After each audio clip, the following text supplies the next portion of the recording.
ಪ್ರೀತಿಯ 10ನೇ ತರಗತಿಯ ವಿದ್ಯಾರ್ಥಿಗಳ ಯೂಟ್ಯೂಬ್ ಕ್ಲಾಸ್ಗೆ ನಿಮ್ಮ ದೈಹಿಕ ಶಿಕ್ಷಕನ ಗಿರೀಶನ ನಮಸ್ಕಾರಗಳು. ಮಕ್ಕಳೇ, ಇವತ್ತು ಒಂದು ಹೊಸ ಅಧ್ಯಾಯವಾದಂತಹ ಯೋಗಾಸನದಲ್ಲಿ ಧ್ಯಾನ. ಮಕ್ಕಳೇ, ನೀವು 8ನೇ ತರಗತಿಯಲ್ಲಿ ಮತ್ತು 9ನೇ ತರಗತಿಯಲ್ಲಿ ಯೋಗ ಅಥವಾ ಪ್ರಾಣಾಯಾಮ ಬಗ್ಗೆ ನೀವು ತಿಳ್ಕೊಂಡಿದ್ರಿ. ಯೋಗ ಅಂದ್ರೇನು, ಯೋಗದಲ್ಲಿ ಬರ್ತಕ್ಕಂತಹ ವಿಧಗಳು ಯಾವ್ಯಾವು ಅಂತ ಅಂದ್ಬಿಟ್ಟು, ಹೌದಲ್ಲ? ಅದರಲ್ಲಿ ಯೋಗದಲ್ಲಿ ಯೋಗ ಅಂತಕ್ಕಂಥ ಒಂದು ಪದ ಸಂಸ್ಕೃತದ ಯುಜ್ ಅಂತಕ್ಕಂಥ ಪದದಿಂದ ಬಂದಿದೆ. ಯುಜ್ ಅಂದ್ರೆ ಕೂಡಿಸು, ಸೇರಿಸು, ಹೊಂದಿಸು, ಜೋಡಿಸು, ವಿವಿಧ ಅರ್ಥಗಳನ್ನು ಕೊಡ್ತದೆ, ಹೌದಲ್ಲ? ಸೊ ಈ ಯೋಗ ಅಂತಕ್ಕಂಥದ್ದು ಏನನ್ನ ಸೇರಿಸಬೇಕು, ಏನನ್ನ ಜೋಡಿಸ್ಬೇಕು ಅಥವಾ ಏನನ್ನ ಕೂಡಿಸ್ಬೇಕಪ್ಪ ಅಂತಂದ್ರೆ ಆತ್ಮದ ಜೊತೆ ಪರಮಾತ್ಮನನ್ನ ಒಂದು ಸಂಧಿಸ್ತಕ್ಕಂತಹ ಜೋಡಿಸ್ತಕ್ಕಂಥ ಕ್ರಿಯೆಯೇ ಯೋಗ ಅಂತ ಅಂದ್ಬಿಟ್ಟು ಪತಂಜಲಿ ಮುನಿಗಳು ಹೇಳಿದ್ದಾರೆ. ನಿಮಗೆ ಅದು 8ನೇ ತರಗತಿ ಗೊತ್ತಿದೆ. ಸೊ ಇದರಲ್ಲಿ ಯೋಗದಲ್ಲಿ ಪ್ರಾಣಾಯಾಮ ಅಂತಕ್ಕಂಥದ್ದು ಬರ್ತದೆ. ಈ ಪ್ರಾಣಾಯಾಮದಲ್ಲಿ ಪೂರಕ, ರೇಚಕ ಮತ್ತು ಕುಂಭಕ ಅಂತಕ್ಕಂಥ ಉದಾಹರಣೆಗಳು ಬರ್ತವೆ. ಪೂರಕ ಅಂತಂದ್ರೆ ಉಸಿರನ್ನ ಎದೆ ತುಂಬ ಆಮ್ಲಜನಕಯುಕ್ತ ಗಾಳಿಯನ್ನ ಒಳಗೆ ಎಳ್ಕೊಳ್ಳೋದು, ಇದನ್ನ ಇನ್ಹೇಲ್ ಅಥವಾ ಉಚ್ಛ್ವಾಸ ಅಂತ ಕರಿತೀವಿ, ಹೌದಲ್ಲ? ಹಾಗೆ ರೇಚಕ, ರೇಚಕ ಅಂತಂದ್ರೆ ಎಕ್ಸಿಟ್, ಅಂದ್ರೆ ನಮ್ಮ ದೇಹದಲ್ಲಿರ್ತಕ್ಕಂತಹ ಇಂಗಾಲ ಡೈಆಕ್ಸೈಡ್ ನಾವು ಹೊರ ಹಾಕ್ತಕ್ಕಂಥದ್ದು. ಹಾಗೆ ಕುಂಭಕ ಅಂದ್ರೆ ಉಸಿರನ್ನ ಎದೆ ತುಂಬ ತಗೊಳ್ದು ಕ್ಷಣ ಮಾತ್ರ ಅಲ್ಲಿ ಸ್ಟಾಕ್ ಅಂದ್ರೆ ತಡೆ ಹಿಡಿಯೋದನ್ನು ನಾವು ಕುಂಭಕ ಅಂತ ಕರಿತೀವಿ. ಅದರಲ್ಲಿ ಪೂರಕ ಕುಂಭಕ ಮತ್ತು ರೇಚಕ ಕುಂಭಕ ಅಂತಕ್ಕಂಥ 2 ವಿಧಾನಗಳಂತ ನೀವು ಕೇಳಿದ್ರಿ, ಹೌದಲ್ಲ? ನಂತರ 9ನೇ ತರಗತಿಯಲ್ಲಿ ನೀವು ಅಷ್ಟಾಂಗ ಯೋಗದ ಮೆಟ್ಟಿಲುಗಳು ಅಂತಕ್ಕಂಥ ಪತಂಜಲಿ ಯೋಗದವರ ಯೋಗಾಸನದ ಪಿತಾಮಹರಾದಂತಹ ಯಾರು? ಪತಂಜಲಿ ಮುನಿಗಳು.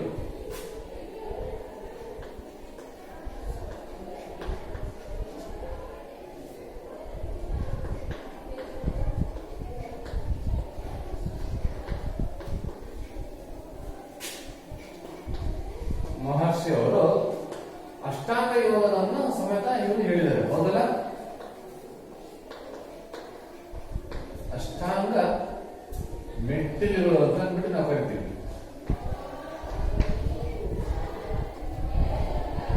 ಅವು ಯಾವ್ಯಾವ ಅಂತಂದ್ರೆ ಯಮ,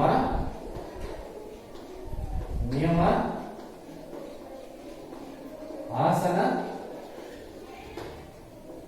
ಪ್ರಾಣಾಯಾಮ, ಪ್ರತ್ಯಾಹಾರ, ಧಾರಣ, ಧ್ಯಾನ, ಕೊನೆಯ ಮೆಟ್ಟಿಲು ಮತ್ತು ಸಮಾಧಿ, ಹೌದಲ್ಲ ಮಕ್ಕಳೇ? ಸೊ ಈ 8 ಪತಂಜಲಿ ಮುನಿಗಳ ಅಷ್ಟಾಂಗ ಯೋಗದ ಪ್ರಮುಖ ಮೆಟ್ಟಿಲುಗಳು ಅಂತ. ಅದರಲ್ಲಿ ನಿಮಗೆ ಬರ್ತಕ್ಕಂಥದ್ದು ಇವತ್ತು ಅಧ್ಯಯನ ಮಾಡ್ತಕ್ಕಂಥ ಎಷ್ಟಿದೆ? 7ನೇ ಮೆಟ್ಟಿಲು, ಹೌದಲ್ಲ? ಸೊ ಈ ಒಂದು ನೀವು ತಿಳ್ಕೊಂಡಿದ್ದೀರ ಆಲ್ರೆಡಿ. ಯಮ ಅಂದ್ರೇನು, ನಿಯಮ ಅಂದ್ರೇನು, ಆಸನ ಅಂದ್ರೇನು, ಪ್ರಾಣಾಯಾಮ ಅಂದ್ರೇನು, ಜೊತೆಗೆ ಪ್ರತ್ಯಾಹಾರ, ಧಾರಣ ಅಂದ್ರೇನು ಅಂತ ಎಲ್ಲ ತಿಳ್ಕೊಂಡಿದ್ದೀರಲ್ಲ. ಸೊ ಇವಾಗ ಧ್ಯಾನ ಅಂತಕ್ಕಂಥದ್ದು ಅದರಲ್ಲೂ ಸ್ವಲ್ಪ ತಿಳ್ಕೊಂಡಿದ್ದೀರಿ. ಧ್ಯಾನ ಅಂತಂದ್ರೆ ಯಾವ್ದಾದ್ರು ಒಂದು ವಸ್ತುವಿನ ಮೇಲೆ ಅಥವಾ ವ್ಯಕ್ತಿಯ ಮೇಲೆ ಕೇಂದ್ರೀಕರಿಸ್ತಕ್ಕಂಥ ಒಂದು ಅಂಶ ಅಂತ ತಿಳ್ಕೊಂಡಿದ್ರಲ್ಲ. ಸೊ ಇದು ಸ್ವಲ್ಪ 10ನೇ ತರಗತಿಯಲ್ಲಿ ಏನಿದೆ ಅಂತಕ್ಕಂಥದ್ದು ಕಂಟೆಂಟ್ ಅನ್ನ ನಾವು ನೋಡೋದಾದ್ರೆ, ಮಕ್ಕಳ ಹಿಂದಿನ ಮನುಷ್ಯ ಅಂದ್ರೆ ಪ್ರತಿಯೊಬ್ಬ ವ್ಯಕ್ತಿಯೂ ಸಮೇತ ಹಿಂದೂ ಸರಿಯಾದ ವಿಶ್ರಾಂತಿನೇ ಇಲ್ಲದೆ ಯಂತ್ರಗಳ ಜೊತೆಗೆ ಯಂತ್ರವಾಗಿ ಯಾಂತ್ರಿಕವಾಗಿ ಬದುಕುತ್ತಿದ್ದಾನೆ. ಇಂದಿನ ಮನುಷ್ಯ ನಾವೆಲ್ಲರೂ ಇದೀವಲ್ಲ, ಇವತ್ತು ಯಂತ್ರಗಳ ಜೊತೆ, ಕಂಪ್ಯೂಟರ್ ಜೊತೆ, ಮೊಬೈಲ್ ಜೊತೆ, ಸಾಫ್ಟ್ವೇರ್, ಲ್ಯಾಪ್ಟಾಪ್ ಜೊತೆ ಅವಕ್ಕೆಲ್ಲ ಏನ್ ಮಾಡ್ತಿದ್ವಿ? ಯಂತ್ರದ ಜೊತೆ ಯಂತ್ರವಾಗಿ ಯಾಂತ್ರಿಕ ಜೀವನವನ್ನು ಬದುಕ್ತಾ ಇದ್ವಿ. ಇಂತಹ ಸಂದರ್ಭದಲ್ಲಿ ನಮ್ಮ ಶರೀರ, ನಮ್ಮ ಶ್ರಮ, ನಮ್ಮ ಮಾನಸಿಕ ಒತ್ತಡದಿಂದ ದಿನಕ್ಕೂ ಸಮೇತ ಕಾಯಿಲೆಗಳಿಗೆ ತುತ್ತಾಗ್ತಾ ಇದ್ದೇವೆ. ದಿನಕ್ಕೂ ಕಾಯಿಲೆಗಳಿಗೆ ಒಂದೊಂದು ದಿನನೂ ಸಮೇತ ನಾವು ಯಾವ ರೀತಿ ಯಂತ್ರದ ಜೊತೆ ನಾವು ಅಧ್ಯಯನ, ಅಭ್ಯಾಸ ಅಥವಾ ಚಟುವಟಿಕೆಯಿಂದ ಕೂಡಿದೀವೋ ಒಂದೊಂದು ದಿನಕ್ಕೂ ಸಮೇತ ಒಂದೊಂದು ಕಾಯಿಲೆಯಲ್ಲಿ ನಾವು ತುತ್ತಾಗ್ತಾ ಇದೀವಿ. ಆದ್ದರಿಂದ ಈ ಮಾನಸಿಕ ಒತ್ತಡಗಳಿಂದ ಮುಕ್ತರಾಗಿ ಆರೋಗ್ಯಪೂರ್ಣ ವ್ಯಕ್ತಿಯಾಗಿ ಆರೋಗ್ಯಪೂರ್ಣ ಸುಸರ್ಜಿತವಾದ ಜೀವನ ನಡೆಸಲು ಧ್ಯಾನ ಅಂತಕ್ಕಂಥದ್ದು ಬಹಳ ಅತ್ಯವಶ್ಯಕವಾಗಿದೆ ಮಕ್ಕಳೇ. ಇವತ್ತು ಧ್ಯಾನ ನಮ್ಮ ಯಾಂತ್ರಿಕ ಬದುಕನ್ನ ಇದ್ರೂ ಸಮೇತ ಒಳ್ಳೆ ಸುಸಂಸ್ಕೃತರಾಗಿ ಆರೋಗ್ಯವಂತರಾಗಿ ಬದುಕಲಿಕ್ಕೆ ಧ್ಯಾನ ಅತ್ಯವಶ್ಯಕ.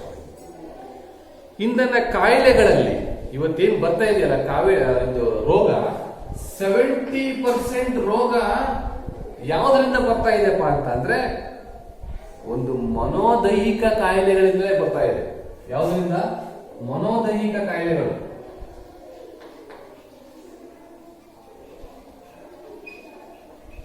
ನಮ್ಮ ಮನಸ್ಸಿನ ಒಂದು ಮೇಲೆ ಪ್ರಭಾವ ಬೀರ್ತಕ್ಕಂತಹ ಅಂಶಗಳಿಂದ 75% ಕಾಯಿಲೆ ಬರ್ತಾ ಇದೆ ಅಂತ ಮಕ್ಕಳೇ.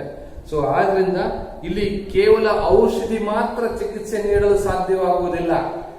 ಔಷಧಿ ಓನ್ಲಿ ಬರೀ tablets, medicine, tonic, syringe, injection ಅವ್ಯಾವುದು ಅಲ್ಲ ಮಕ್ಕಳೇ.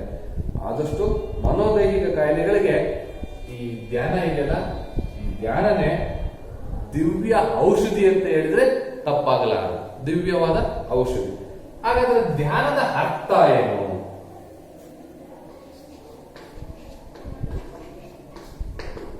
ಈ ಧ್ಯಾನದ ಅರ್ಥ, ಮನಸ್ಸು ಮರ್ಕಟ, ಚಿತ್ತ ಚಿಗರೆ, ಮನಸ್ಸು ಗಾಳಿಗಿಂತ ವೇಗವಾಗಿ ಓಡುತ್ತದೆ. ನೋಡಿ ಎಷ್ಟು ಚೆನ್ನಾಗಿ ಹೇಳಿದಾರಲ್ಲ, ಮನಸ್ಸು ಮರ್ಕಟ,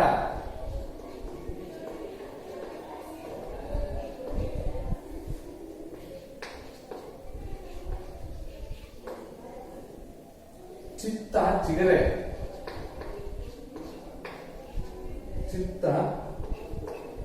ಚಿಗರೆ,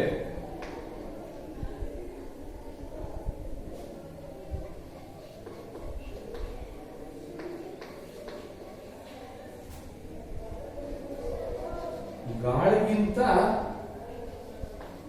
ವೇಗವಾಗಿ ಓಡುತ್ತದೆ.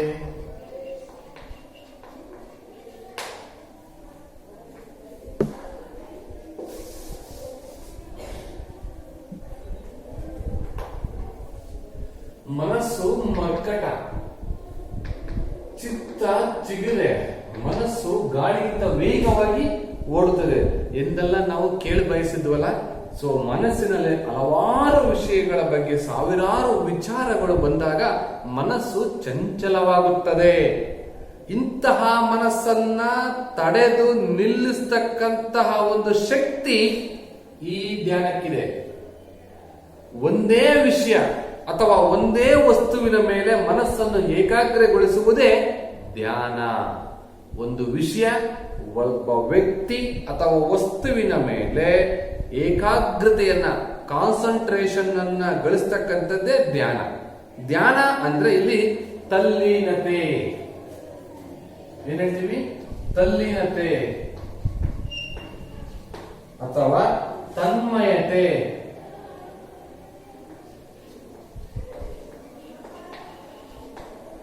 ಅಥವಾ ಏಕಾಗ್ರತೆ ಅಂತ ಕರಿತೀವಿ. ತಲ್ಲೀನತೆ, ತನ್ಮಯತೆ, ಏಕಾಗ್ರತೆ ಅಥವಾ ನಿಶ್ಚಲತೆ ಅಂತ ಅಂದ್ರೆ ತಪ್ಪಾಗಲಾರದು. ಧ್ಯಾನದ ಅರ್ಥವನ್ನ ನಿಶ್ಚಲತೆ ಅಂತ ಕರಿತೀವಿ ಮಕ್ಕಳು. ಸೊ ಈ ಒಂದು ಧ್ಯಾನ ಅಂತಕ್ಕಂಥದ್ದು ನಮಗೆ ಯಾಕೆ ಬೇಕು, ವಿದ್ಯಾರ್ಥಿಗಳಿಗೆ ಯಾಕೆ ಬೇಕು, ಶಿಕ್ಷಕರಿಗೆ ಯಾಕೆ ಬೇಕು, ಅಥವಾ ಮಾನವನಿಗೆ ಯಾಕೆ ಬೇಕು, ಅಥವಾ ಎಲ್ಲರಿಗೂ ಸಮೇತ ಯಾಕೆ ಬೇಕು, ಅಥವಾ ಅದರಿಂದ ಪ್ರಯೋಜನ ಏನು ಅಂತಕ್ಕಂಥದ್ದಾದ್ರೆ, ಈ ಮೆಡಿಟೇಷನ್ ಎಂತಕ್ಕಂಥ ಶಬ್ದ ಮೆಡಿಕೇರ್ ಎಂಬ ಮೂಲ ಧಾತುವಿನಿಂದ ಬಂದಿದೆ. ಮೆಡಿಟೇಷನ್ ಅಂತಕ್ಕಂಥ ಶಬ್ದ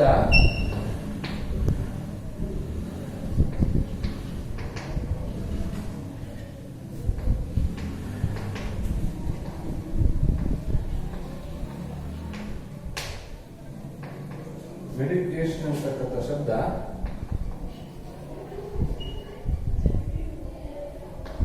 ಮೆಡಿಕೇರ್ ಅಂತಕ್ಕಂಥ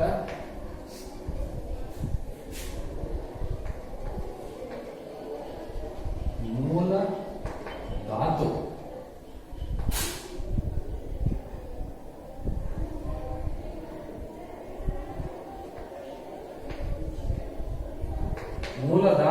ಬಂದಿದೆ. ಮೆಡಿಟೇಷನ್ ಅಂತ ಅಂದ್ರೆ ಇಂಗ್ಲಿಷ್ ಅಲ್ಲಿ ಕರಿತೀವಿ ಮೆಡಿಕೇರ್ ಅಂತಕ್ಕಂಥ ಮೂಲ ಧಾತುವಿನಿಂದ ಬಂದಿದೆ. ಇದರ ಅರ್ಥ ಗುಣಪಡಿಸು ಎಂದರ್ಥ. ಇದರ ಅರ್ಥ ಏನಂತ ಅಂತಂದ್ರೆ ಗುಣಪಡಿಸು.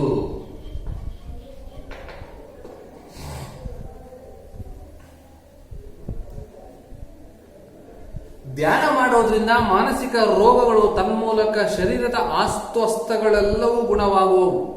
ನಮ್ಮ ಶರೀರದಲ್ಲಿ ಅಸ್ವಸ್ಥಗಳು ಏನಿದಾವಲ್ಲ ಅಂದ್ರೆ ನಮ್ಮಲ್ಲಿ ಏನು ಜಂಜಾಟಗಳು ಅಥವಾ ಬೇರೆ ಇರ್ತಕ್ಕಂಥ ಎಲ್ಲ ಒತ್ತಡಗಳು ಸಮೇತ ನಿವಾರಣೆಯಾಗಿ ಮನಸ್ಸು ತನ್ನ ಮೂಲ ಸ್ಥಿತಿಯಾದಂತಹ ಶಾಂತಿ, ನೆಮ್ಮದಿ, ಆನಂದ, ಪವಿತ್ರತೆಯ ಸಾಗರದಲ್ಲಿ ಮುಳುಗಿ ಸದಾ ಉಲ್ಲಾಸಿತವಾಗಿರುತ್ತದೆ. ಇಂತಹ ಒಂದು ಸ್ಥಿತಿಯೇ ಧ್ಯಾನ ಅಂತ ಅಂದ್ಬಿಟ್ಟು ನಾವು ಕರಿತೀವಿ. ಇದರಿಂದ ಪ್ರಮುಖವಾಗಿ ಹೇಳೋದಾದ್ರೆ ಮೆಡಿಟೇಷನ್ ಎಂಬತಕ್ಕಂಥ ಒಂದು ಶಬ್ದ ಮೆಡಿಕೇರ್ ಎಂಬತಕ್ಕಂಥ ಒಂದು ಮೂಲ ಧಾತುವಿನಿಂದ ಬಂದಿದೆ. ಇದರ ಅರ್ಥ ಗುಣಪಡಿಸು. ಅಂದ್ರೆ ಧ್ಯಾನ ಮಾಡೋದ್ರಿಂದ ಮಾನಸಿಕ ರೋಗಗಳು ತನ್ಮೂಲಕ ಶಾರೀರಿಕ ಅಸ್ವಸ್ಥಗಳು ಗುಣವಾಗುವವು. ಮನಸ್ಸು ತನ್ನ ಮೂಲ ಸ್ಥಿತಿಯಾದಂತಹ ಶಾಂತಿ, ಆನಂದ, ಪವಿತ್ರತೆಯ ಸಾಗರದಲ್ಲಿ ಮುಳುಗಿ ಸದಾ ಉಲ್ಲಾಸಿತವಾಗಿರುತ್ತದೆ ಅಂತಂದ್ಬಿಟ್ಟು ಧ್ಯಾನದ ಒಂದು ಅರ್ಥ. ಒಂದನೇದಲ್ಲಿ ಹೇಳೋದಂದ್ರೆ ಇದ್ರ ಪ್ರಯೋಜನ ಅಂದ್ರೆ ನಮ್ಗೆ ಯಾಕೆ ಉಪಯೋಗಪ್ಪ ಅಂತಂದ್ರೆ, ನಂಬರ್ 1 ಶರೀರಕ್ಕೆ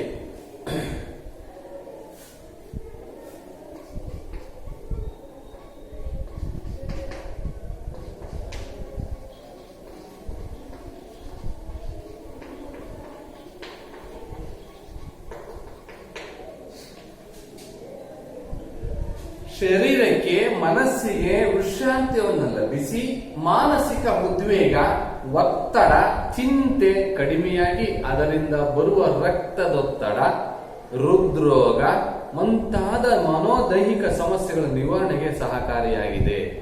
ಅಂದ್ರೆ ನಮ್ಮ ದೇಹ ಏನು ದಣಿವಾಗಿರ್ತದಲ್ಲ ಆ ದಣಿವನ್ನ ನಿವಾರಣೆ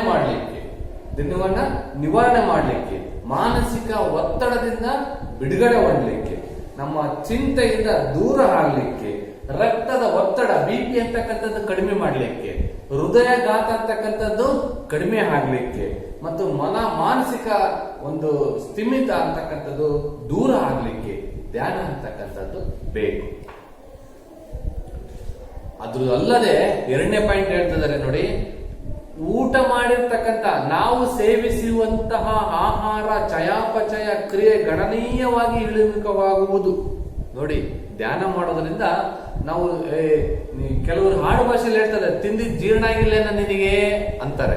ಅಂದ್ರೆ ಊಟ ಮಾಡಿ ಜೀರ್ಣ ಆಗಿಲ್ಲೇನ ನಿಮಗೆ ಅಂತಾರೆ. ಸೊ ಅದು ಚಯಾಪಚಯ ಕ್ರಿಯೆ ಗಣನೀಯವಾಗಿ ಇಳಿಮುಖವಾಗುತ್ತದೆ ಅಂತ ಹೇಳೋದು.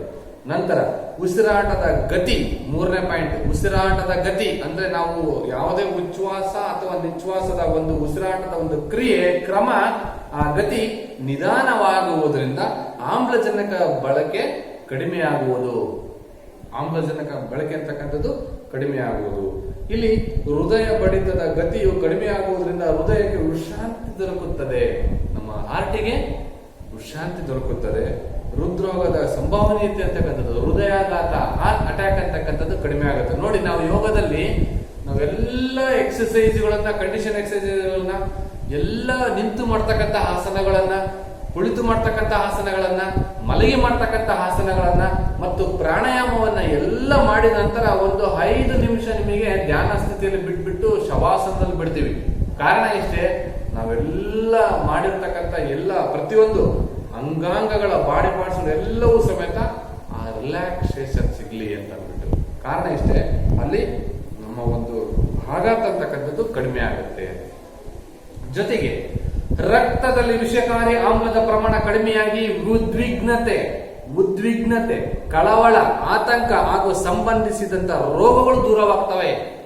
ನಮ್ಮ ರಕ್ತದಲ್ಲಿ ಸುಮಾರು ಜೀವಕೋಶಗಳು, ಜೀವಕಣಗಳು ತುಂಬಿರ್ತವೆ. ಅದರಲ್ಲಿ ವಿಷಕಾರಿ ಆಮ್ಲಗಳು ಅಂತಕ್ಕಂಥ ಬಹಳ ತುಂಬುತ್ತವೆ. ಇದರಿಂದ ಧ್ಯಾನ ಮಾಡೋದ್ರಿಂದ ಅಲ್ಲೇನಾಗುತ್ತಪ್ಪ ಅಂತಂದ್ರೆ ಅವು ಕಡಿಮೆ ಆಗ್ತವೆ. ನಮಗೆ ಜಸ್ಟ್ ಟಂಪ್ಟ್ ಆಗ್ತಾರೆ ನೋಡಿ, ಅಂದ್ರೆ ಸಿಟ್ಟಿಗೆ ಇರ್ತಾರೆ ನೋಡಿ ಬೇಗನೆ, ಅದು ಕಡಿಮೆ ಆಗುತ್ತೆ ಧ್ಯಾನ ಮಾಡೋದ್ರಿಂದ. ಮೂಗಿ ಮೇಲೆ ನೇರದಲ್ಲಿ ಸಿಟ್ಟಿದೆಯಪ್ಪ ಅಂತಾರೆ ಕೆಲವರಿಗೆ, ಅದು ಕಡಿಮೆ ಆಗುತ್ತೆ. ಕಳವಳ, ಏನಪ್ಪ, ಆತಂಕ, ಅವೆಲ್ಲವೂ ಸಮೇತ ದೂರ ಆಗ್ತವೆ. ಅವ ಏನಪ್ಪ ಅಂತಂದ್ರೆ ಧ್ಯಾನ ಮಾಡೋದ್ರಿಂದ ಯಾವುದೇ ಒಬ್ಬ ಸಡನ್ ಆಗಿ ಶಾಕ್ ನ್ಯೂಸ್ ಕೇಳ್ತಕ್ಕಂತ ವ್ಯಕ್ತಿಗಳು ಬೇಗನೆ ಮೂರ್ಛೆ ಹೋಗ್ತಾರೆ, ಅದು ತಪ್ಪುತ್ತೆ. ಇವೆಲ್ಲವೂ ಸಮೇತ ದೂರ ಆಗ್ತವೆ ಮಕ್ಕಳೇ. ಜೊತೆಗೆ ಮನಸ್ಸು ಪ್ರಫುಲ್ಲವಾಗಿ ಚೈತನ್ಯದಾಯಕವಾಗಿ ಲವಲವಿಕೆಯಿಂದ ಕೂಡಿರ್ತದೆ. ಯಾವಾಗಲೂ ನಗುಮುಖದಲ್ಲೇ ಇರ್ತಾರೆ, ಯಾವಾಗಲೂ ನಗುಮುಖದಲ್ಲಿರ್ತಾರೆ. ಧ್ಯಾನ ಮಾಡಿರ್ತಕ್ಕಂಥ ಮುಖ ನೋಡಿ, ಏನೋ ಅವರ ಒಂದು ಕಳೆ ಅವರಲ್ಲಿ ಮುಖದಲ್ಲಿರ್ತದೆ. ನಂತರ ಬಾಹ್ಯ ಜಗತ್ತಿನಲ್ಲಿರ್ತಕ್ಕಂಥ ಯಾವುದೇ ಸಮಸ್ಯೆಗಳು ಸಾಧಕನ ಬಾಧಿಸುವುದಿಲ್ಲ. ಬಾಹ್ಯವಾಗಿರ್ತಕ್ಕಂಥ ಜಗತ್ತಿನಲ್ಲಿ ಯಾವುದೇ ಸಮಸ್ಯೆಗಳು, ಬಾಹ್ಯವಾಗಿರ್ತಕ್ಕಂಥ ಯಾವುದೇ ಒಂದು ಸಮಸ್ಯೆಗಳು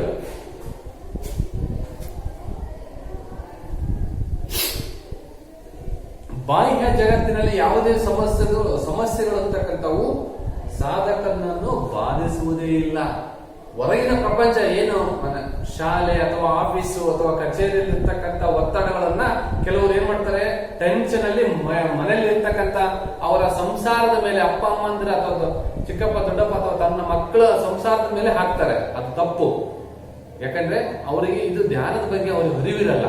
ಸೊ ಹಾಗಾಗಿ ನಾವು ಬಾಹ್ಯ ಜಗತ್ತಿನ ಯಾವುದೇ ಸಮಸ್ಯೆಗಳ ಸಾಧಕನನ್ನ ನಾವು ಅದನ್ನ ಫೇಸ್ ಮಾಡಬೇಕಪ್ಪ ಅಂತಂದ್ರೆ ನಾವು ಧ್ಯಾನ ಅಂತಕ್ಕಂಥದ್ದನ್ನ ಕೈಗೊಳ್ಳಬೇಕು ಅಂತಕ್ಕಂಥದ್ದು ಒಂದು ಅಂಶ.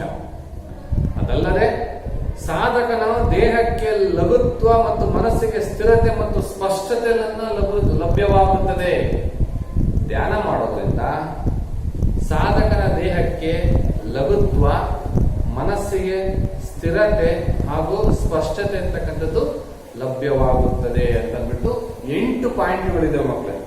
ಒಂದು, ಶರೀರಕ್ಕೆ ಮನಸ್ಸಿಗೆ ವಿಶ್ರಾಂತಿ ಲಭಿಸಿ ಮಾನಸಿಕ ಉದ್ವೇಗ ಅಂತಕ್ಕಂಥದ್ದು ಕಡಿಮೆ ಆಗುತ್ತದೆ, ಚಿಂತೆ ದೂರ ಆಗುತ್ತದೆ, ರಕ್ತದೊತ್ತಡ ಮತ್ತು ಹೃದಯಾಘಾತ ಅಂತಕ್ಕಂಥದ್ದು ಕಡಿಮೆ ಆಗುತ್ತದೆ.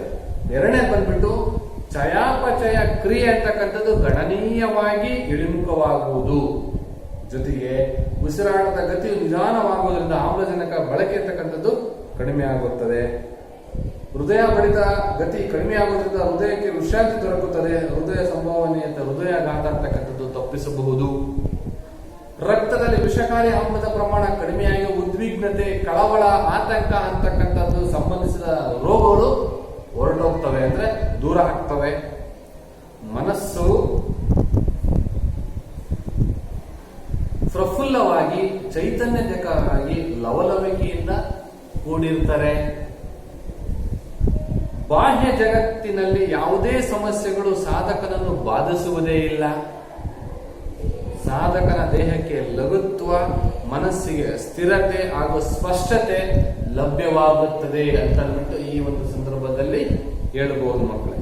ಸೊ ಹಾಗಾದ್ರೆ ಪ್ರಕಾರಗಳು, ಧ್ಯಾನದ ಪ್ರಕಾರಗಳು, ಪ್ರಯೋಜನಗಳು ಗೊತ್ತಾಯ್ತು. ಈಗ ಪ್ರಕಾರಗಳು 8 ಇದಾವೆ.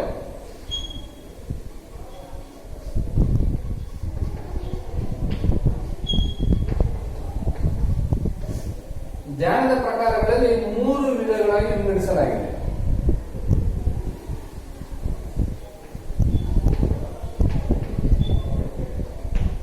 ಒಂದು ಸ್ಥೂಲ ಧ್ಯಾನ,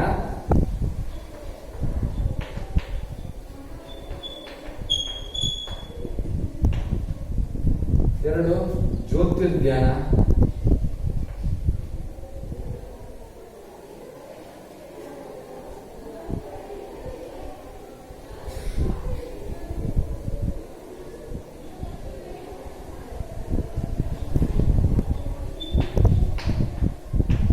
ಮೂರು ಸೂಕ್ಷ್ಮ ಧ್ಯಾನ.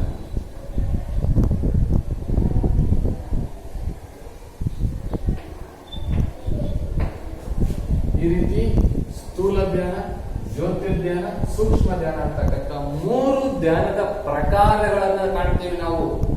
3 ರೀತಿಯ ಪ್ರಕಾರಗಳನ್ನು ಕಾಣ್ತೀವಿ. ನಂಬರ್ 1 ಯಾವುದು? ಸ್ಥೂಲ ಧ್ಯಾನ ನೋಡೋದಾದ್ರೆ ಯಾವುದಾದ್ರೂ ಒಂದು ನಿರ್ದಿಷ್ಟ ವಸ್ತುವನ್ನು ಆಧರಿಸಿ, ಅಂದ್ರೆ ಧ್ಯಾನದಲ್ಲಿ ನಾವು ಯಾವ ಆಸನದಲ್ಲಿ ಕೂತ್ಕೋಬಹುದು, ಪದ್ಮಾಸನ ಕೂತ್ಕೋಬಹುದು, ವಜ್ರಾಸನದಲ್ಲಿ ಕೂತ್ಕೋಬಹುದು, ಸುಖಾಸನದಲ್ಲಾದ್ರೂ ಕೂತ್ಕೋಬಹುದು, ಸ್ವಸ್ತಿಕ್ ಆಸನದಲ್ಲಾದ್ರೂ ಕೂರ್ಬಹುದು. ಯಾವ ಆಸನದಲ್ಲಾದ್ರೂ ನಿಮಗೆ ಕಂಫರ್ಟಬಲ್ ಆಗುತ್ತೋ ಆ ಆಸನದಲ್ಲಿ ಬಹಳ ಹೊತ್ತು ಕೂತ್ಕೊಳ್ತಕ್ಕಂಥ ಶಕ್ತಿ ನಿಮ್ಮಲ್ಲಿ ಯಾವ ಆಸನದಲ್ಲಿ ಇರ್ತದೋ ಆ ಆಸನವನ್ನ ಕೂತು ಒಂದು ನಿರ್ದಿಷ್ಟ ವಸ್ತುವನ್ನ ಆಧರಿಸಿ ಮಾಡುವ ಧ್ಯಾನವೇ ಸ್ಥೂಲ ಧ್ಯಾನ. ನಿರ್ದಿಷ್ಟ ವಸ್ತು ಅಂದ್ರೆ ಇಲ್ಲಿ ಪತಂಜಲಿಯು ಇದನ್ನು ಧಾರಣ ಎಂದು ಕರೆದವರು. ಪತಂಜಲಿ ಅಂತಕ್ಕಂಥವ್ರು ಏನ್ ಮಾಡಿದ್ರು, ಇದನ್ನ ಧಾರಣ ಅಂತ ಅಂದ್ಬಿಟ್ಟು ಕರೆದರು.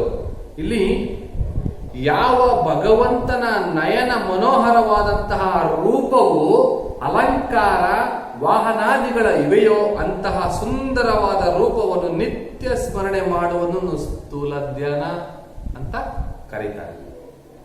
ಅಂದ್ರೆ ಯಾವ ಭಗವಂತನ ಅಂದ್ರೆ ಯಾವ ದೇವರ ದರ್ಶನ ಅಂತಕ್ಕಂಥದ್ದು ಏನಿದೆಯಲ್ಲ, ಅವರ ಕಣ್ಣು ನಯನ ಮನೋಹರವಾದಂತಹ ರೂಪ, ಆ ಭಗವಂತನ ನಯನ ಮನೋಹರವಾದಂತಹ ರೂಪ, ಆ ಅಲಂಕಾರ ಅಥವಾ ವಾಹನಾದಿಗಳು ಇವೆಯೋ ಅಂತಹ ಸುಂದರವಾದ ರೂಪವನ್ನೇ ನಾವು ನಿತ್ಯ ಸ್ಮರಣೆ ಮಾಡುವುದೇ ಸ್ಥೂಲ ಧ್ಯಾನ ಅಂತ ಕರಿತೀವಿ. ಉದಾಹರಣೆ, ನಾವು ಒಂದು ಉದಾಹರಣೆ ಕೊಡ್ಬೇಕಂತಂದ್ರೆ ಶಬರಿ ಮೇಲೆ ಸ್ವಾಮಿ ಅಯ್ಯಪ್ಪ ಸ್ವಾಮಿ ವಾಹನ ಹುಲಿ, ಅಯ್ಯಪ್ಪ ಕೂತಿರ್ತಕ್ಕಂಥ ಒಂದು ಸಿಂಬಲ್. ಒಂದು ಉದಾಹರಣೆ ಕೊಡ್ತೀನಿ. ಹಾಗೆ ಶಬರಿ ಮೇಲೆ ಸ್ವಾಮಿ ಅಯ್ಯಪ್ಪ, ಹೀಗೆ ಯಾವ ಭಗವಂತನ ನಯನ ಮನೋಹರವಾದಂತಹ ರೂಪ, ನಯನ 18 ಮೆಟ್ಟಿಲ ಒಡೆಯ ಈ ಇರ್ತಾರಲ್ಲ, ಹಂಗೆ ನಯನ ಮನೋಹರವಾದಂತಹ ರೂಪ, ಅಲಂಕಾರ, ವಾಹನಾದಿಗಳು ಇವೆಯೋ ಅಂತಹ ಸುಂದರವಾದಂತಹ ರೂಪವೇ ಸ್ಥೂಲ ಧ್ಯಾನ ಅಂತ ಅಂದ್ಬಿಟ್ಟು ನಾವು ಕರಿತೀವಿ, ನಿತ್ಯ ಸ್ಮರಣೆ ಮಾಡ್ತಕ್ಕಂಥದ್ದು. ಹಾಗೆ ಜ್ಯೋತಿರ್ಧ್ಯಾನ ಎರಡನೇದು, ಇದನ್ನು ತೇಜೋಧ್ಯಾನವೆಂತಲೂ ಕರೆಯುತ್ತಾರೆ. ತೇಜೋ ಧ್ಯಾನ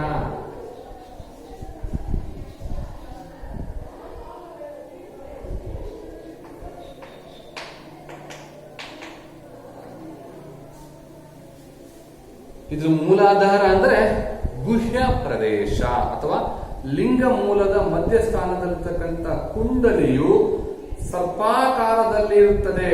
ಈ ಸ್ಥಾನದಲ್ಲಿ ತೇಜೋಮಯನಾದಂತಹ ಬ್ರಹ್ಮನನ್ನು ಧ್ಯಾನ ಮಾಡುವುದು ಜ್ಯೋತಿರ್ಧ್ಯಾನ.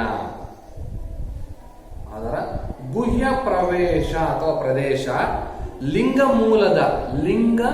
ಮೂಲದ ಮಧ್ಯಸ್ಥಾನದಲ್ಲಿರ್ತಕ್ಕಂತಹ ಕುಂಡಲಿ ಸರ್ಪಕಾರದಲ್ಲಿ ಇರುತ್ತದೆ. ಈ ಸ್ಥಾನದಲ್ಲಿ ತೇಜೋಮಯನಾದಂತಹ ಬ್ರಹ್ಮನು ಧ್ಯಾನ ಮಾಡತಕ್ಕಂತಹ ಒಂದು ಜ್ಯೋತಿರ್ಧ್ಯಾನವನ್ನೇ ನಾವು ಇನ್ನೊಂದು ಬಗೆಯ ತೇಜೋಧ್ಯಾನವೆಂದು ಕರಿತೇವೆ. ಅಂದ್ರೆ ಭ್ರುಕುಟಿಯ ಮಧ್ಯ, ಭ್ರುಕುಟಿ ಅಂತಂದ್ರೆ ನಮ್ಮ ಎರಡೂ ಕಣ್ಣಿನ ಮಧ್ಯದಲ್ಲಿರ್ತಕ್ಕಂಥ ಉಬ್ಬಿನ ಮಧ್ಯದಲ್ಲಿರ್ತಕ್ಕಂಥ ಭ್ರುಕುಟಿಯ ಮಧ್ಯ ಮನದ ಊರ್ಧ್ವ ಭಾಗದಲ್ಲಿರ್ತಕ್ಕಂಥ ಓಂಕಾರಮಯ ಹಾಗೂ ಶಿಖಾಮಾಲ ಸಮನ್ವಿತವಾದಂತಹ ಜ್ಯೋತಿ ಧ್ಯಾನವ ಮಾಡುವುದು. ಈ ಧ್ಯಾನದಿಂದ ಯೋಗ ಸಿದ್ಧಿ ಪ್ರಾಪ್ತವಾಗುತ್ತದೆ. ಆತ್ಮ ಪ್ರತ್ಯಕ್ಷತಾ ಶಕ್ತಿ ಅಂತಕ್ಕಂಥದ್ದು ಉತ್ಪನ್ನವಾಗುತ್ತವೆ ಅಂತ ಅಂದ್ಬಿಟ್ಟು ಜ್ಯೋತಿರ್ಧ್ಯಾನದಲ್ಲಿ ನಾವು ಕಾಣ್ತೀವಿ. ಕೊನೆಯದಾಗಿ ಸೂಕ್ಷ್ಮ ಧ್ಯಾನ. ಈ ಸೂಕ್ಷ್ಮ ಧ್ಯಾನ ಇದೆಯಲ್ಲ, ಸಾಧಕನ ಕುಂಡಲಿ ಶಕ್ತಿಯು ಜಾಗೃತವಾಗಿ ಆತ್ಮದೊಡನೆ ಕೂಡಿಕೊಂಡು ನೇತ್ರ ರಂಧ್ರಗಳ ಮುಖಾಂತರ ಮೇಲೇರಿ ರಾಜಮಾರ್ಗವಾದಂತಹ ಬ್ರಹ್ಮರಂಧ್ರದಲ್ಲಿ ವಿವರಿಸುತ್ತದೆ. ಸಾಧಕನ ಕುಂಡಲಿ ಶಕ್ತಿ ಏನಿದೆಯಲ್ಲ, ಅದು ಜಾಗೃತವಾಗಿ ಆತ್ಮದೊಡನೆ ಕೂಡಿಕೊಂಡು ನೇತ್ರ ರಂಧ್ರಗಳ ಮುಖಾಂತರ ಮೇಲೇರಿ ರಾಜಮಾರ್ಗದ ಬ್ರಹ್ಮರಂಧ್ರದಲ್ಲಿ ವಿಹರಿಸುತ್ತದೆ. ಅಂದ್ರೆ ಚಂಚಲತೆ, ಸುರಕ್ಷತೆಯಿಂದಾಗಿ ಆ ಜಾಗೃತಿಯ ಕಾಣಲಾಗದು. ಸಾಧಕನು ಶಾಂಭವಿ ಮುದ್ರೆಯನ್ನು ಅನುಷ್ಠಾನ ಮಾಡುತ್ತಾ ಕುಂಡಲಿಯನ್ನು ಧ್ಯಾನಿಸಬೇಕು. ಶಾಂಭವಿ ಮುದ್ರೆ ಧ್ಯಾನಿಸಬೇಕು. ಇದೇ ಸೂಕ್ಷ್ಮ ಧ್ಯಾನ. ಇದರಿಂದ ಯೋಗ ಸಿದ್ಧಿಯಾಗುತ್ತದೆ. ಸ್ಥೂಲ ಧ್ಯಾನಕ್ಕಿಂತಲೂ ಜ್ಯೋತಿರ್ಧ್ಯಾನ ಶ್ರೇಷ್ಠವಾದದ್ದು, ಜ್ಯೋತಿರ್ಧ್ಯಾನಕ್ಕಿಂತಲೂ ಸೂಕ್ಷ್ಮ ಧ್ಯಾನ ಶ್ರೇಷ್ಠವಾದದ್ದು. ಇದು ನಮ್ಮ ಭಾರತದಲ್ಲೇ ಅಲ್ಲದೆ ಪ್ರಪಂಚದ ದೇಶಗಳಲ್ಲಿಯೂ ಸಮೇತ ನಮ್ಮ ಈ ಒಂದು ಧ್ಯಾನದ ಮುದ್ರೆಗಳನ್ನು ಅಥವಾ ಧ್ಯಾನವನ್ನ, ಯೋಗ ಶಿಕ್ಷಣವನ್ನು ಅಳವಡಿಸತಕ್ಕಂಥ ಕೀರ್ತಿ ನಮ್ಮ ಭಾರತ ದೇಶಕ್ಕೆ ಒಂದು ಸಾಕ್ಷಿಯಾಗಿದೆ. ನಮ್ಮ ಭಾರತ ದೇಶ ಪ್ರಪಂಚಾದ್ಯಂತ ಕೊಡುಗೆಯನ್ನ ಕೊಟ್ಟಿದೆ ಈ ಒಂದು ಧ್ಯಾನದಲ್ಲಿ. ಎಸ್, ಧ್ಯಾನದ ವಿವಿಧ ಹಂತಗಳು ಹೆಂಗಿರ್ಬೇಕಪ್ಪ, ಇದೆಲ್ಲ ಮಾಡ್ಬೇಕಾರಪ್ಪ ಅಂತಂದ್ರೆ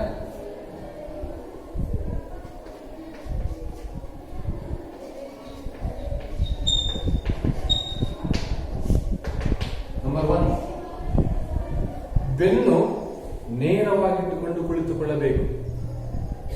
ಬೆನ್ನು ನೇರವಾಗಿಟ್ಕೋಬೇಕು, ಯಾವುದೇ ಕಾರಣಕ್ಕೂ ಗುಣ್ಣಾಗಿರಬೇಕು.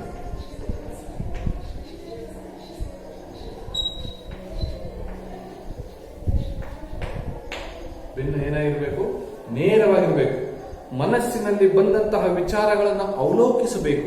ಪ್ರಾರಂಭದಲ್ಲಿ ಅನೇಕ ವಿಚಾರಗಳು ಬರ್ತವೆ, ನೀವು ಕಣ್ಣು ಮುಚ್ಚಿಕೊಂಡ್ರೆ ಸಾಕು, ನಾನಾ ವಿಚಾರಗಳು ಬರ್ತವೆ. ಆದ್ರೆ ಅವೆಲ್ಲವೂ ಸಮೇತ ಕಿವಿಗೊಡದೆ ವಿಚಾರಗಳನ್ನ ದಿಕ್ಕು ಬದಲಿಸಿ ಒಂದೇ ವಿಷಯದ ಕಡೆ ಕೇಂದ್ರೀಕರಿಸಬೇಕು. ಅದೇ ವಿಚಾರವಂತರ ಧ್ಯಾನ. ಆಗಲೂ ಸಮೇತ ಅನೇಕ ವಿಚಾರಗಳು ಬರುತ್ತಿರಬೇಕು. ಅದನ್ನೇನ್ ಮಾಡ್ತೀವಿ, ವಿಚಾರಗಳನ್ನು ವೇಗವನ್ನು ಕಡಿಮೆ ಮಾಡಬೇಕು. ವಿಚಾರಗಳ ವೇಗವನ್ನ ನಾವೇನ್ ಮಾಡಬೇಕು, ಹಂತವಾಗಿ ಕಡಿಮೆ ಮಾಡಬೇಕು. ವಿಚಾರಗಳ ತೀವ್ರತೆ ಕಡಿಮೆಯಾಗಿ ನೈದಾನತೆ ಅಂತಕ್ಕಂಥದ್ದು ಬರಬೇಕು. ನೈದಾನ್ಯತೆ ಅಂತಕ್ಕಂಥದ್ದು ಬರಬೇಕು. ಅವಾಗೇನಾಗುತ್ತೆ, ನಮಗೆ ಏಕ ಸಂಕಲ್ಪ ಅಂತಕ್ಕಂಥದ್ದು, ಒಂದೇ ರೀತಿಯ ಸಂಕಲ್ಪ ಅಂತಕ್ಕಂಥದ್ದು ನಮಗೆ ಪರಿಚಯ ಆಗುತ್ತೆ. ಹಾಗಾಗಿ ನಾವೇನ್ ಮಾಡಬೇಕು, ಧ್ಯಾನಕ್ಕೆ ಸಹಾಯ ಆಗ್ತಕ್ಕಂಥ ಆಸನಗಳನ್ನು ನಾವು ಕುಳಿತುಕೋಬೇಕಾಗತ್ತೆ. ಅದರಲ್ಲಿ ಪದ್ಮಾಸನ ಆಗಿರ್ಬೋದು,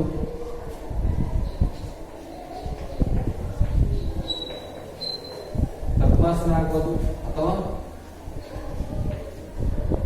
ರುದ್ರಾಸನ ಆಗ್ಬೋದು, ಅಥವಾ ಸಿದ್ಧಾಸನ ಆಗ್ಬೋದು,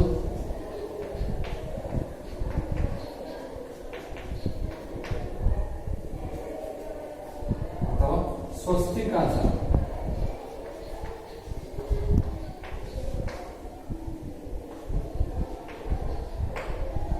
ಸ್ವಸ್ತಿಕ್ ಆಸನ, ಈ ರೀತಿಯ ಒಂದು ಆಸನಗಳನ್ನು ನಾವು ಕಾಣ್ತೀವಿ ಮಕ್ಕಳು. ನಿಮಗೆ ಗೊತ್ತಿದೆ, ಒಂದು ಯಾವುದೇ ಒಂದು ಆಸನ ಅಥವಾ ಆರಾಧನೆ ಅಥವಾ ಪೂಜೆ ಪುರಸ್ಕಾರ ಧ್ಯಾನ ಮಾಡತಕ್ಕಂಥ ಒಂದು ಸಂದರ್ಭದಲ್ಲಿ ನಾವು ಈ ಒಂದು ಆಸನಗಳನ್ನ ಕುಳಿತು ನಾವು ಧ್ಯಾನ ಮಾಡ್ತೇವೆ. ಅದರಲ್ಲಿ ಯಾವುದೇ ನಿಷ್ಕಲ್ಮಶ ಮನಸ್ಸಿನಿಂದ ಮಾಡ್ತಕ್ಕಂಥ ಒಂದು ಧ್ಯಾನವನ್ನ ನಿರ್ಗುಣೋಪಾಸನೆಯಿಂದ ಅಭೌತಿಕ ಉಪಾಸನೆಯಾಗಿರುತ್ತದೆ ಅಂತ ನಾವು ಕಾಣ್ತೀವಿ ಅಲ್ವಾ.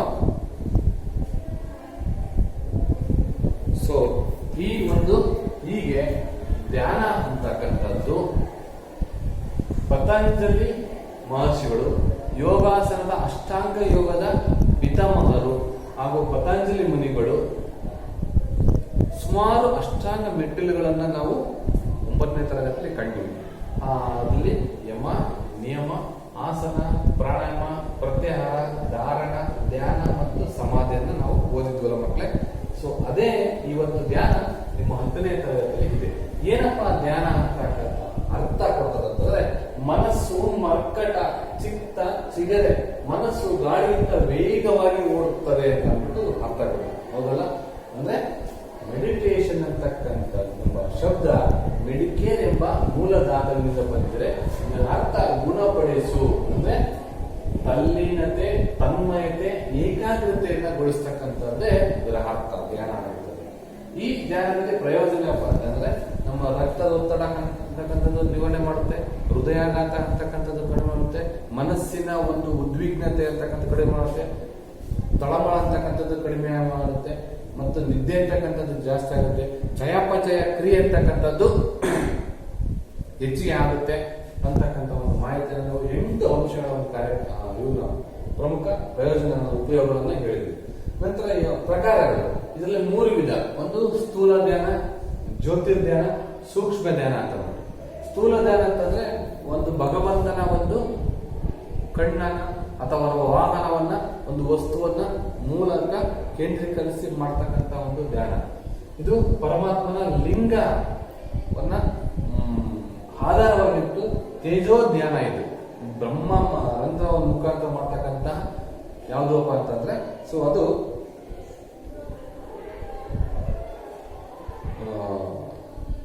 ಬ್ರಹ್ಮನನ್ನು ಧ್ಯಾನ ಮಾಡ್ತಕ್ಕಂಥ ಜ್ಯೋತಿರ್ಧ್ಯಾನ.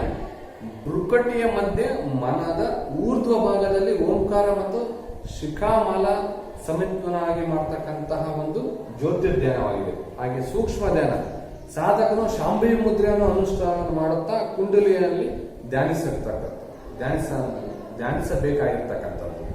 ಸಾಧಕನು ಶಾಂಭವಿ ಮುದ್ರೆಯನ್ನು ಅನುಷ್ಠಾನ ಮಾಡುತ್ತಾ ಕುಂಡಲಿಯನ್ನು ಧ್ಯಾನಿಸಬೇಕು. ಇದೇ ಸೂಕ್ಷ್ಮ ಧ್ಯಾನ ಅಂತ ಅಂದ್ಬಿಟ್ಟು ಇದು ಯೋಗ ಸಿದ್ಧಿಯಾಗಿದೆ ಅಂತ ಅಂದ್ಬಿಟ್ಟು ಹೇಳಿರ್ತಕ್ಕಂಥ ಒಂದು ಧ್ಯಾನ ಆಗಿದೆ.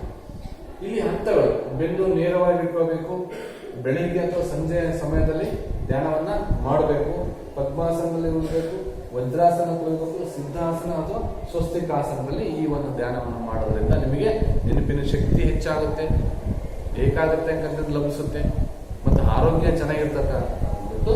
ಈ ಒಂದು ಧ್ಯಾನದಲ್ಲಿ ಬರ್ತಕ್ಕಂಥ ವಿಷಯಗಳನ್ನ ನಾವು ನಿಮಗೆ ತಿಳಿಸ್ಕೊಡ್ತೀವಿ ನೋಡಿ. ಸೊ ಇಲ್ಲಿ ಮನೋದೈಹಿಕ ಕಾಯಿಲೆಗಳಿಗೆ ಧ್ಯಾನ ಅಂತಕ್ಕಂಥದ್ದು ಬಹಳ ದಿವ್ಯ ಔಷಧಿವಾಗಿರ್ತದೆ. ಒಂದು ನಿರ್ದಿಷ್ಟ ವಸ್ತುವನ್ನು ಆಧರಿಸಿ ಮಾಡ್ತಕ್ಕಂಥ ಧ್ಯಾನ ಸ್ಥೂಲ ಧ್ಯಾನವಾಗಿರ್ತದೆ. ಜ್ಯೋತಿರ್ಧ್ಯಾನಕ್ಕಿಂತಲೂ ಸೂಕ್ಷ್ಮ ಧ್ಯಾನ ಬಹಳ ಶ್ರೇಷ್ಠವಾದದ್ದು. ಉಪಾಸನೆ ಅಂದರೆ ಆರಾಧನೆ ಅಂತ ಅಂದ್ರು. ಪೂಜೆ, ಉಪವಾಸ ಇರ್ತಕ್ಕಂಥ ಪೂಜೆ ಪುರಸ್ಕಾರ ಧ್ಯಾನ ಮಾಡ್ತಕ್ಕಂಥದ್ದು ಅಂತ. ಇಲ್ಲಿ ನಿರ್ಗುಣೋಪಾಸನೆ ಇರ್ತಕ್ಕಂಥ ಅಭೌತಿಕ ಉಪಾಸನೆ ಆಗಿರ್ತದೆ, ಹಾಗೂ ಸುಗುಣೋಪಾಸನೆ ಇರ್ತಕ್ಕಂಥದ್ದು ಭೌತಿಕ ಉಪಾಸನೆ ಆಗಿರ್ತದೆ. ಸೊ ಹೀಗೆ ಧ್ಯಾನ ಅಂತಕ್ಕಂಥದ್ದು ಒಂದು ನಿಮಗೆ ಅಧ್ಯಾಯ ಇತ್ತಲ್ಲ ಮಕ್ಕಳೇ. ಈಗ ಇದರಲ್ಲಿ ಇಷ್ಟು ಈ ಒಂದು ಧ್ಯಾನದ ಬಗ್ಗೆ ನಿಮಗೆ ವಿಚಾರವನ್ನು ತಿಳಿಸ್ಕೊಟ್ಟಿದ್ವಿ. ಇದರಲ್ಲಿ ಏನಾದರೂ ಡೌಟ್ಸ್ ಇದ್ರೆ ನಮಗೆ ಫೋನ್ ಮುಖಾಂತರ, ವಾಟ್ಸಪ್ ಮುಖಾಂತರ ಪ್ರಶ್ನೆಗಳನ್ನು ಕೇಳೋದ್ರ ಮುಖಾಂತರ ನೀವು ನಿಮ್ಮ ಡೌಟ್ ಅನ್ನು ಬಗೆಹರಿಸಬಹುದು ಅಂತ ಹೇಳ್ತಾ ಇವತ್ತಿನ ಒಂದು ವಿಡಿಯೋ ಕ್ಲಾಸ್ ಅನ್ನ ಮುಕ್ತಾಯ ಮಾಡ್ತಿದ್ದೀನಿ. ಧನ್ಯವಾದಗಳು. Thank you.